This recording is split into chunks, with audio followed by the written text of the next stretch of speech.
Dominique Dunne was a rising young actress who made an indelible mark on horror history with her role as Dana Freeling, the teenage daughter in the 1982 classic Poltergeist. Her promising career was tragically cut short just months after the film's release. On October 30, 1982, she was attacked and strangled by her abusive ex-boyfriend at her home in West Hollywood. She fell into a coma and never regained consciousness, passing away 5 days later at the age of just 22. Her death became one of the first and most shocking events linked to the so-called Poltergeist curse.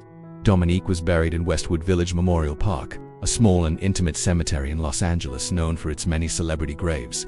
Her final resting place is a simple, flat lawn marker. Her grave is located just a short distance from that of her young Poltergeist co-star, Heather O'Rourke, who died several years later. The proximity of their graves serves as a somber and heartbreaking reminder of the real-life tragedies that surround one of the most successful horror films of all time, immortalizing two young actresses whose lives ended far too soon. Heather O'Rourke was the cherubic child actress who became an instant horror icon with her chilling line, "They're here." In the 1982 film Poltergeist, she played the central character, Carol Ann Freeling, in all 3 films in the franchise. Her life came to a tragic and sudden end on February 1, 1988, when she died on the operating table during surgery to repair an acute bowel obstruction. She was only 12 years old. Her death, occurring during the post-production of Poltergeist 3, solidified the legend of a curse on the film series in the public imagination. Heather was entombed at Westwood Village Memorial Park in Los Angeles, in a wall crypt in the Sanctuary of Love section.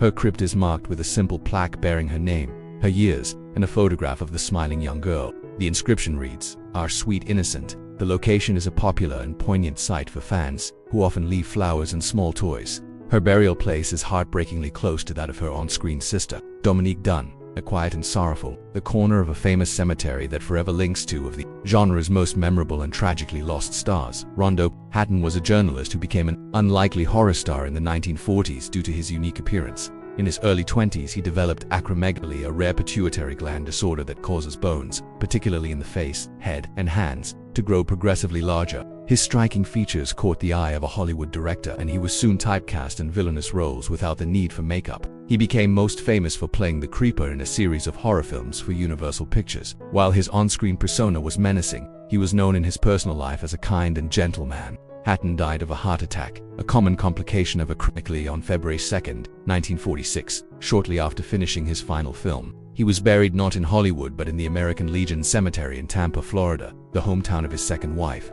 His grave is marked with a simple, flat granite stone, bearing his name, his dates, and the inscription, "A devoted husband." It's a quiet and humble, final resting place for a man whose medical condition turned him into one of the most visually unforgettable and tragic figures of horror's golden age. Dwight Frye is the face of cinematic madness, the actor who defined the role of the unhinged henchman in the golden age of horror. His wild-eyed, unforgettably manic performances as the spider-eating Renfield in 1931's Dracula and the Hunchbacked assistant Fritz in Frankenstein set a standard for character acting in the genre that has rarely been matched. Despite his iconic status, Frye's career quickly devolved into typecasting, and he struggled to find other roles. He died unexpectedly of a heart attack on November 7, 1943, at the age of 44. While on a bus in Hollywood, he had been set to begin work on a major film, a war drama with director Frank Capra that he hoped would finally break him out of the horror mold. Tragically, Frye's family could not afford a proper burial. He was interred in an unmarked pauper's grave in Glendale's Forest Lawn Memorial Park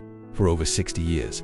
One of horror's most recognizable faces had no memorial. Finally, in 2005, a campaign by fans and horror historians led to the placement of a bronze plaque on a wall near his burial site, ensuring that the man who brought such memorable energy to the screen would no longer rest in complete anonymity. Tor Johnson was a Swedish professional wrestler and actor who, thanks to his immense size and shaved head, became a cult horror icon. Billed as the Super Swedish Angel, he was a familiar face in 1950s science fiction and horror films, but he is best remembered for his work with the infamous director Ed Wood. He played the hulking Inspector Dan Clay in Plan 9 from Outer Space and the menacing Lobo in Bride of the Monster. His on-screen presence was so distinctive that his face later became a best-selling Halloween mask. Johnson died of heart failure in 1971 and was buried at Eternal Valley Memorial Park in Newhall, California. His grave is a perfect reflection of his on-screen persona, simple, direct, and unforgettable. It is a flat granite marker, worn by time and the footsteps of countless fans, with a minimalist inscription. It features a small cross and, in large, block letters, just one word, Tor.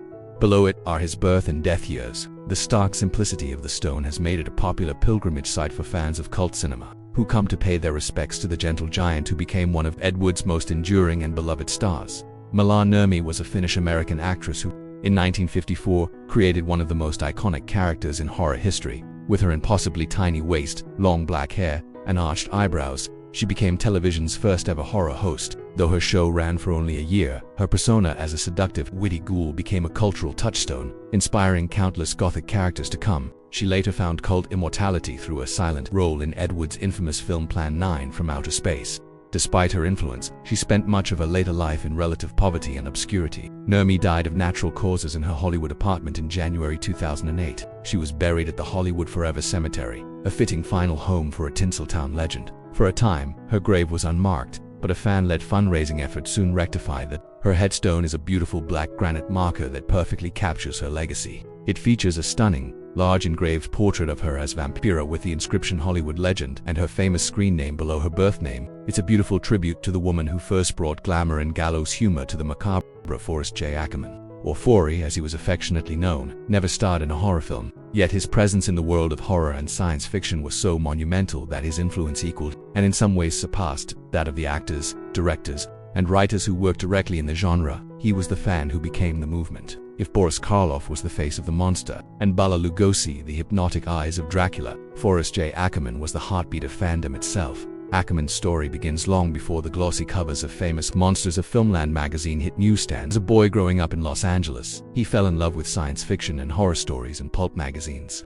Devouring the works of H.G. Wells, Edgar Rice Burroughs, and Jules Verne, he was one of the first people to embrace fandom not simply as a private interest but as a culture worth sharing and celebrating. While others might have hidden their strange tastes, Forry wore them like a badge of honor, proudly calling himself a sci-fi fan, a term he himself coined in the 1930s. That little phrase would go on to become the universal shorthand for an entire genre, but Ackerman's contributions went far beyond vocabulary. In 1958, teaming with publisher James Warren, he became the founding editor of famous Monsters of Filmland, a magazine that did something revolutionary. It treated horror movies and their makers with affection and seriousness rather than disdain. At a time when monster movies were dismissed as cheap thrills for children, Ackerman wrote articles brimming with enthusiasm, wit, and puns, turning every issue into a celebration of imagination. With his friendly, often pun-heavy style signing as Dr. Acura, he welcomed readers into the club of fandom. The magazine quickly became a gateway for a generation of readers who would go on to change popular culture itself. Young Steven Spielberg, who would later direct Jaws and Jurassic Park, credited famous monsters with nurturing his fascination with the fantastic. Stephen King, the master of modern horror fiction, was another reader who absorbed Ackerman's joyful, passionate approach to the genre. Directors like Joe Dante, John Landis, and George Lucas also grew up with famous monsters, all of them inspired by the notion that horror and science fiction were not lowbrow entertainments but powerful art forms that could thrill, frighten, and inspire. Ackerman himself was not just an editor, he was a living museum. His house in Los Angeles, affectionately called the Acker Mansion, was filled with tens of thousands of pieces of memorabilia, movie posters, masks, props, stills, scripts, and costumes. Visitors could see Lon Chaney's Phantom of the Opera cape or a Martian spaceship model from War of the Worlds. He welcomed fans and friends alike into his home, offering tours that were as legendary as the collection itself. For his generosity and eagerness to share his treasures reflected his core belief: fandom is community, not isolation. Though Forry never starred in a movie, his shadow fell across countless productions. He made cameo appearances in over 200 films, often in small, humorous roles, simply because directors loved honoring him. He appeared briefly in Amazon Women on the Moon, The Howling, and even Vampirella, a character whose comic book origins he had a hand in shaping. He wasn't chasing fame, he was embodying the joy of fandom made flesh. His passing in 2008 marked the end of an era. After his death, he was cremated, and his ashes placed in a niche in the columbarium at Forest Lawn Memorial Park in Glendale, California. The plaque marking his resting place is modest, just his name and dates, yet that simplicity is fitting. For Ackerman's true memorial cannot be carved in stone. It lives in the millions of fans worldwide who grew up paging through famous monsters, in the countless conventions and fan gatherings that flourish today, and in every filmmaker who first dreamed of monsters in outer space because of the words and pictures he shared. Forrest J. Ackerman was, in every sense, the friendly, pun-loving uncle of horror and science fiction. His laughter, his wordplay, his generosity, and his boundless enthusiasm are the eternal legacy of a man who proved that loving monsters could make you immortal in the hearts of fans forever. If Forrest J. Ackerman gave monsters their audience, Jack Pierce gave them their faces. Born Janus Pekulas in Greece in 1889, Jack Pierce immigrated to America and, like so many, sought a way into the movies. He began as an extra, sometimes taking minor acting parts, but soon realized that his real gift lay not in being in front of the camera, but in transforming those who were adored. By the 1930s, Pierce had become the head of Universal Pictures' makeup department. Just as the studio was launching the golden age of horror, his canvas was human flesh, and his paints were spirit gum, mortician's wax, cotton, collodion, and grease. From these humble materials, he created images that would haunt audiences for generations. When James Whale's Frankenstein was in production in 1931, Pierce designed a monster unlike anything that had come before, with the now iconic flat head, heavy eyelids, sunken cheeks, and neck bolts.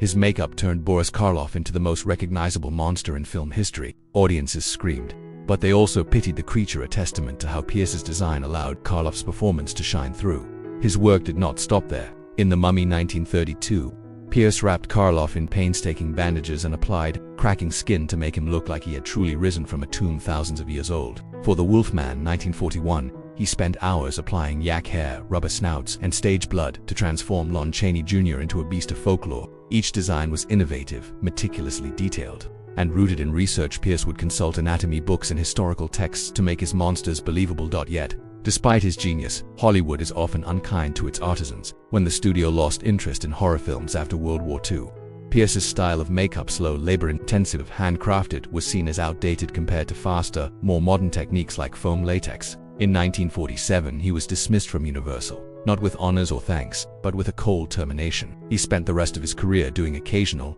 often uncredited television work, including episodes of Mr. Ed and Lassie. The man who had given the world unforgettable nightmares was relegated to obscurity.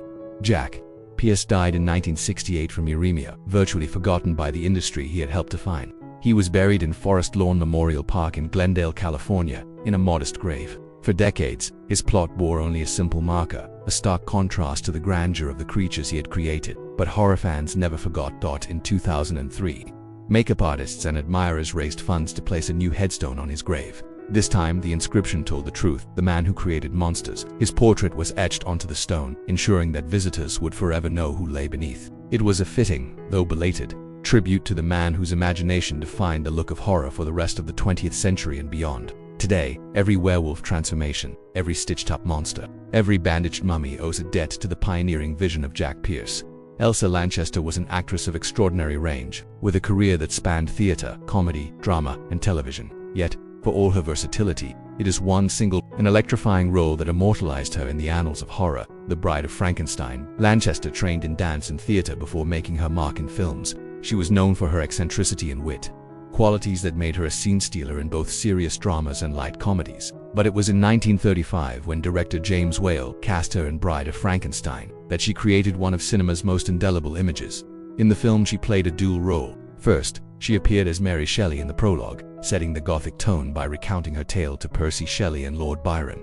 Then, in the film's climax, she became the monster's mate. Though she was on screen for only a few minutes, her impact was seismic, with her hair styled into a towering Nefertiti-inspired shape streaked with white lightning bolts, her jerky, bird-like movements, and her unforgettable hisses and screams. She embodied a creature both terrifying and strangely tragic. When the monster reached for her and she rejected him with a shriek, audiences felt both horror and heartbreak. That performance made her a legend, though she would go on to appear in dozens of films and television shows, including Mary Poppins, Belle, Book and Candle, and witness for the prosecution, for which she earned an Academy Award nomination. She could never escape the shadow of the bride, and perhaps she didn't want to. She often spoke with affection and humor about her brief but iconic role, fully aware of its lasting cultural impact. Off-screen, Lanchester was married to the great actor Charles Laughton, himself a towering figure in cinema. Their marriage, though often the subject of speculation, was a genuine partnership of affection and companionship that endured until Laughton's death in 1962. Lanchester continued working after his passing, though she spent her later years in relative quiet. She died on December 26, 1986 in Los Angeles, from pneumonia. True to her wishes, she was cremated, and her ashes scattered over the Pacific Ocean. She has no grave to visit, but she is not without a memorial at Forest Lawn Memorial Park in Hollywood Hills. Her name appears on a plaque in the Court of Remembrance columbarium, alongside that of Charles Laughton. The inscription is simple: Charles Laughton, Elsa Lanchester, beloved companions. It is a modest tribute for a woman who gave horror one of its most unforgettable icons. The Bride of Frankenstein, with her shocked expression and electric hair, remains a symbol of Gothic beauty and cinematic terror. Through Elsa Lanchester's artistry, the bride became far more than just the monsters made. She became a legend in her own right, a symbol of horror's strange and enduring allure. Lon Chaney, known as the Man of 1,000 Faces, was horror's first great superstar, a master of makeup and physical transformation. He created a gallery of grotesque and unforgettable characters in the silent film era, including Quasimodo in The Hunchback of Notre Dame and the terrifying Eric in The Phantom of the Opera. His ability to physically contort his body and create his own makeup effects was legendary, making him one of the most respected actors of his generation. His career was cut tragically short when he developed lung cancer, and he died on August 26, 1930, shortly after making his first and only talking film. He was interred at Forest Lawn Memorial Park in Glendale, California, in the Great Mausoleum. In a final act befitting a master of disguise and mystery, his crypt is completely unmarked. Chaney's wife and son honored his intense desire for privacy, and to this day, the small space containing the remains of one of cinema's greatest pioneers bears no name. While a stained glass window inside the mausoleum is dedicated in his honor, his actual tomb remains anonymous. The Man of 1,000 Faces rests, appropriately, behind one last, impenetrable disguise. Rod Serling was the brilliant writer and creator who opened the door to another dimension, a dimension of sound, a dimension of sight, a dimension of mind. As the host and principal writer of the groundbreaking television series The Twilight Zone, he became the face and voice of intelligent, thought-provoking horror and science fiction. His parables about conformity, prejudice, and human nature, wrapped in tales of the strange and supernatural, are more relevant today than ever. A workaholic who wrote at a furious pace, Serling suffered from heart problems for years. He died on June 28, 1975, at the young age of 50, following complications from open-heart surgery. Despite his monumental Hollywood success, he was buried far from the spotlight. His final resting place is in Lakeview Cemetery in Interlochen, New York, near his family's beloved summer cottage. His grave is strikingly simple and humble. It is marked with a small, flat bronze plaque, the kind issued to military veterans. It lists his name, dates, military service as a paratrooper in World War II, and a simple inscription, loving husband and father. There is no mention of his incredible contributions to television and culture, a modest end for the man whose boundless imagination took audiences to the farthest reaches of the unknown. With his distinctive bulging eyes, a unique voice, and ability to shift from menacing to pathetic in an instant, Peter Lorre was one of the most memorable character actors of his time. Born in Austria-Hungary, he shot to international fame as the chilling child murderer in the 1931 German film M. He fled the Nazis and came to Hollywood, where he became a fixture in crime dramas and horror films, starring alongside legends like Humphrey Bogart, Boris Karloff, and Bela Lugosi in classics like The Maltese Falcon and The Raven. Lorre struggled with health problems for years and died of a stroke on March 23, 1960. His funeral was attended by horror luminaries like Vincent Price, who delivered the eulogy. He was cremated and his ashes were interred at the Hollywood Forever Cemetery. His grave marker is a simple but elegant black granite plaque in the cathedral mausoleum. His name is written in a clean, distinctive font, with his birth and death dates below. It's an understated memorial for an actor whose screen presence was anything but a quiet final resting place for the man with one of the most haunting and unforgettable faces in film history. Vincent Price was the grand seigneur of horror, a suave, eloquent, and commanding presence who brought a unique blend of menace and class to the genre. For decades, he was the face of the macabre in films like House of Wax, The Pit and the Pendulum, and the abominable Dr. Phibes. He was not just an actor but also a gourmet cook, an art historian, and a collector.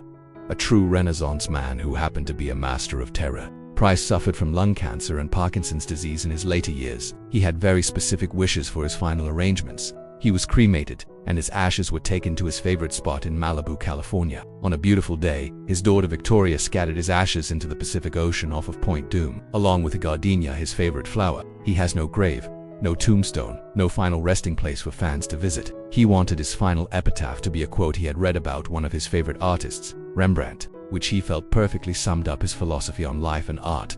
This is a moment. His memorial is the vast ocean and the vast body of work he left behind. Creighton Tull Chaney, known to the world as Lon Chaney Sr., was horror royalty who spent his life in the shadow of his legendary father. While he never escaped the comparison, he carved out his own iconic legacy, most notably as the tragic, tortured Lawrence Talbot in 1941's The Wolfman, a role he would reprise multiple times. He was the only actor to portray all four of Universal's major monsters: the Wolfman, Frankenstein's monster, the Mummy, and Dracula's son. He was the genre's ultimate tragic hero. Chaney struggled with alcoholism and poor health for much of his life and died of liver failure on July 12, 1973. In his will, he requested that his body be donated to medical science for research. After its use, his body was cremated, and for decades, there was no grave or marker for him. The man who had haunted the silver screen as so many monsters had no final resting place. In 1998, a fan-led effort finally gave him the memorial he deserved. A small chapel was built in his honor at the San Fernando Mission Cemetery in California, and a cenotaph or memorial marker was placed in the grotto there. The plaque finally gave fans a place to pay tribute to the actor who so perfectly embodied the humanity within the monster. William Henry Pratt, known professionally as Boris Karloff, was a kind, gentle, and well-spoken English actor who became a global icon by playing the inarticulate and tormented monster in 1931's Frankenstein. His nuanced and sympathetic portrayal created one of the most enduring figures in all of cinema. He went on to a long and distinguished career in horror and beyond, later becoming the beloved voice of the Grinch. Karloff died of pneumonia in his native England on February 2, 1969 at the age of 81. He chose a simple and private end. He was cremated at the Guildford Crematorium in Surrey, and his remains were placed in the Garden of Remembrance there. His memorial is a small, simple plaque on a wall in the garden, inscribed with his stage name and dates. A rose bush was planted in his honor nearby, while a memorial plaque also exists for him at the Actors' Church, St. Paul's in Covent Garden, London. His final resting place remains this quiet, unassuming English garden. It's a stark contrast to his monumental cinematic legacy and the larger-than-life creature he so beautifully brought to life. A humble end for the undisputed king of horror, B.E. acute La Ferenc Desik Blasco. The Hungarian actor who became Bela Lugosi is eternally fused with one character, Count Dracula. His aristocratic, menacing, and strangely seductive performance in the 1931 film version defined the character for all time. While the role brought him instant fame, it also typecast him mercilessly, and he struggled with career decline and a long battle with morphine addiction. He died of a heart attack in his Los Angeles apartment on August 16, 1956, impoverished and largely forgotten by Hollywood. For his funeral, his fifth wife, Hope, and his son Bala Jr. made a legendary decision. They chose to bury him in the iconic black silk cape he had worn in the role that defined his life. He was laid to rest at Holy Cross Cemetery in Culver City, California, dressed as the immortal Count. His grave is marked with a simple, flat bronze plaque on the lawn. It bears his name, a small cross, and his dates, with the inscription "Beloved Father." It has become the ultimate pilgrimage site for classic horror fans, a place where they can pay tribute to the man whose unforgettable performance ensured that, in the most fitting way possible, he would live forever.